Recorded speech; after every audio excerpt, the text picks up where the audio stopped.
పెద్దని కాదు తెలుగు సినిమాకు టాలీవుడ్కు, నాకు ఈ కిరీటాలు వద్దు అని ఆయన ఒక విధమైన నిర్వేదమనండి అసంతృప్తితో చెప్పిన రోజులు ఒకటి ఉన్నాయి కదా. కానీ తప్పదు, ఎందుకంటే ఎవరో ఒకరు పరిశ్రమ అన్న తర్వాత ఒక పెద్ద వేల మందితో ముడిపడిన చోట మధ్యవర్తులుగా ఎవరో ఒకరు ఆ పాత్ర నిర్వహించాల్సి వస్తుంది. కాబట్టి అలాగే అప్పుడు ఆయనకు వ్యతిరేకంగా కొంతమంది మాట్లాడిన వాళ్ళు, రకరకాల రాజకీయాలు నడిచాయి, మా ఎన్నికలు అప్పుడు కూడా జరిగాయి. ఇవన్నీ అయిన తర్వాత ఇప్పుడు పరిశ్రమ ఏకగ్రీవంగా ఇరుపక్షాలు అందరూ కూడా మళ్ళీ మెగాస్టార్ దగ్గరికి వెళ్ళటం, ఆయన చెప్పినవన్నీ వీళ్ళు చెప్పినవన్నీ వినటం.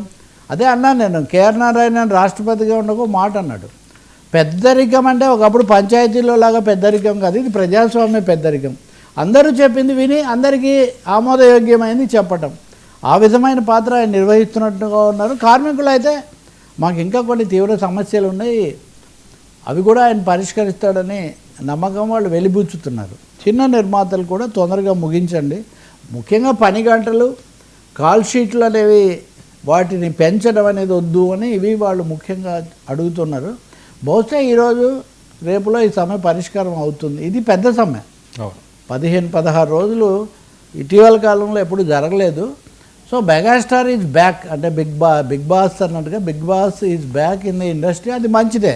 దాసనారాయణరావు గారు ఇది అయినప్పటి నుంచి కూడా ఎవరు చొరవ తీసుకుంటారు, ఎవరు గంట కడతారు, ఇది ఉన్నప్పుడు ఆయన పాత్ర నిర్వహిస్తున్న, ఉదాహరణకు కోవిడ్ అది వచ్చినప్పుడు ఆయన చేసినది అందరూ దాన్ని అభినందించారు. మురళీమోహన్ లాంటి వాళ్ళు మెయిన్ ఇంటర్వ్యూలో కూడా చెప్పినట్టున్నారు కదా, ఆయన ఏమో ఒప్పుకోవట్లేదు, ఎవరో ఒకరు కావాలి కదా అని.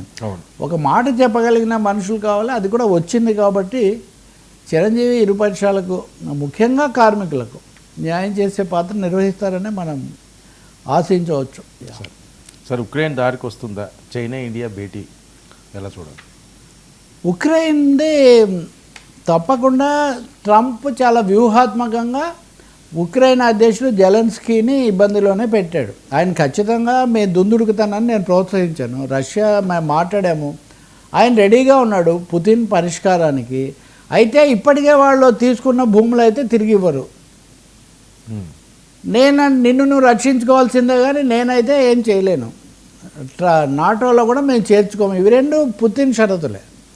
నాటోలో ఉక్రెయిన్ను చేర్చుకోవడం వల్ల అసలు ఈ సమస్య ఉత్పన్నమైంది. రష్యా ఏమంది, మీరు పక్కలో బలంలాగా ఉక్రెయిన్ను మీరు నాటోలో చేర్చుకుంటే నాకేం రక్షణ, అందుకని నేను క్రిమియాని తీసుకుంటాను. వాళ్ళు క్రిమియా తీసుకున్నారు.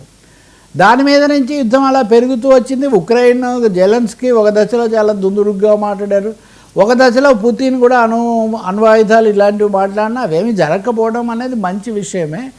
కానీ అమెరికా తనని ఏదో మోస్తుంది, యూరోపియన్ యూనియన్ మోస్తుంది అని అనుకున్నాడు ఎవరు, జెలెన్స్కీ. కానీ అదేమీ జరగలేదు సరికదా.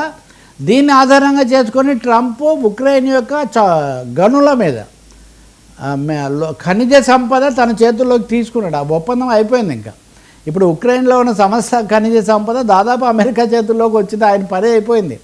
సో ఇప్పుడు ఆయన ఏమంటున్నాడంటే, మిమ్మల్ని మేము ఆటోలో చేర్చుకోం, కానీ నేను ఒక దేశంగా మీకు ఇవ్వగలిగిన సహాయం నేను ఇస్తానని చెప్తున్నాడు.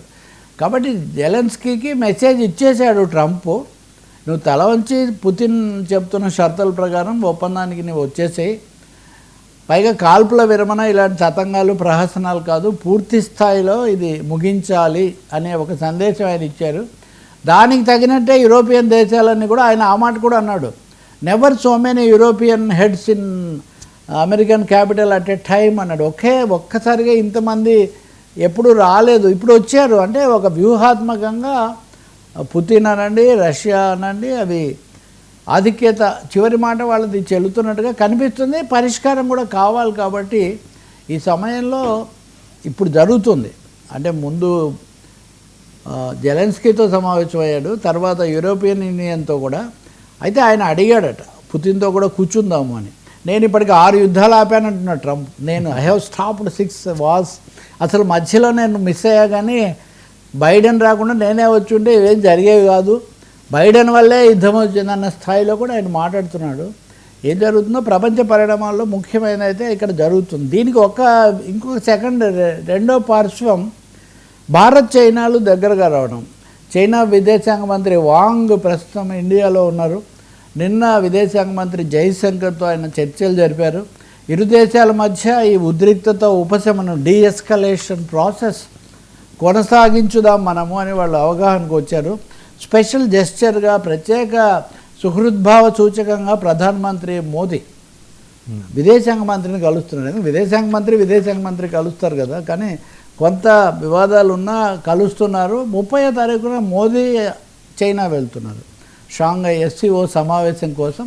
అందువల్ల ఇండియా చైనా ఇలా దగ్గర అవటం అన్నది కూడా అమెరికా EU మీద US EU కూటమి మీద ఒక వాళ్ళకు మెంగుడు పడని విషయం ఇది. ఎందుకంటే వీళ్ళిద్దరు ఎప్పుడు తగాదా పడుతుంటే తమకు మెరుగు అని.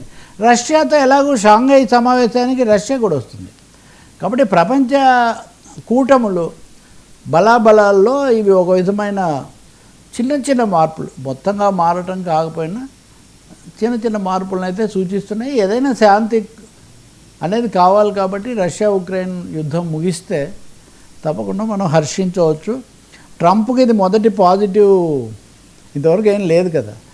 తనకు కావాల్సింది తెచ్చుకున్నాడు, ఖనిజాలు అవన్నీ కొట్టేశాడు అమెరికా కోసం, ఇంకా ఒప్పందం అంటున్నాడు. ఇప్పుడు సార్ ఇండియా చైనా కలిస్తే పాకిస్తాన్కి పరిస్థితి?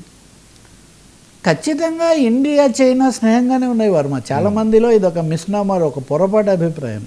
కాంగ్రెస్ వాళ్ళు నిన్న కూడా చైనా పాకిస్తాన్కు సంబంధాలు ఉన్నాయి కదా అని అడుగుతున్నారు. పాకిస్తాన్కు చైనాకు సంబంధాలు ఉంటాయి కూడా, కానీ భారతదేశంతో సంబంధాల మీద చైనా ఎప్పుడు ప్రభావం చూపించదు. చైనా కాశ్మీర్ సమస్య అంతర్గతంగా పరిష్కరించుకోవాలని చెప్పడంతో పాటు ఒక స్టేబుల్ నార్మలైజేషన్ దిశలోనే చైనా చూస్తుంది. పాకిస్తాన్తో ఉంది శత్రువు మిత్రుడు అన్నట్టుగా ఒకప్పుడు సంబంధాలు ఏర్పడ్డాయి. ఏ దేశమైనా నాకు ఇండియాతో స్నేహం ఏర్పడింది కాబట్టి నేను పాకిస్తాన్ మొహం చూడను.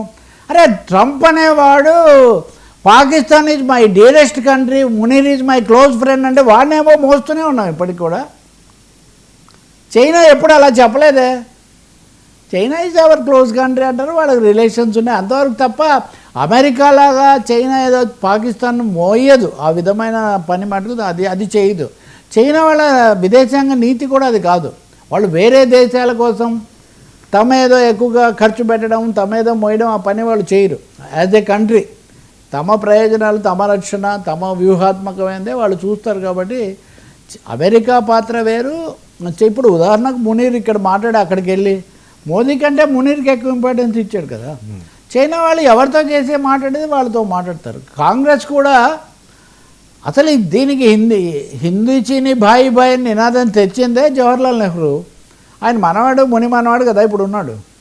ఈయన పదే చైనా ఇండియా సమస్యను ఏదో రేకప్ చేద్దాము, దీన్ని ఏదో రెచ్చగొడదామని చూడడం మటు కాంగ్రెస్ పార్టీకి ఏం మంచిది కాదు. ఏ విధంగా పొరపచ్చాలు ఉన్నా ఈ రెండు పెద్ద దేశాలు, వేల సంవత్సరాల చరిత్ర కలిగిన దేశాలు, ఇవి కలిసి ఉంటే ప్రపంచానికి మంచిది. చైనా, రష్యా, ఇండియా కలిసి ఉంటే అమెరికాకు విరుగుడు, ఇంక రెండోది లేదంతే. ఇది ఉంది కాబట్టే ప్రపంచం ఈ మాత్రం ఉంది. సార్ మీరు ఒక 3 నెలల కిందట మనం మాట్లాడుతున్నామే కదా, ట్రంప్ ఎలా చిందులు తొక్కేవాడండి అప్పుడు. అందులో ఒక్కటే నిజమైందా? ఇప్పటి వరకు మనం చర్చించిన చాలా అంశాలు సత్యమే నిలబడుతుంది అంతే, ఎవరేమి వేషాలు వేసినా. సార్ సుప్రీం తీర్పుపై కేంద్రం విమర్శలు, గవర్నర్కే సర్వాధికారం.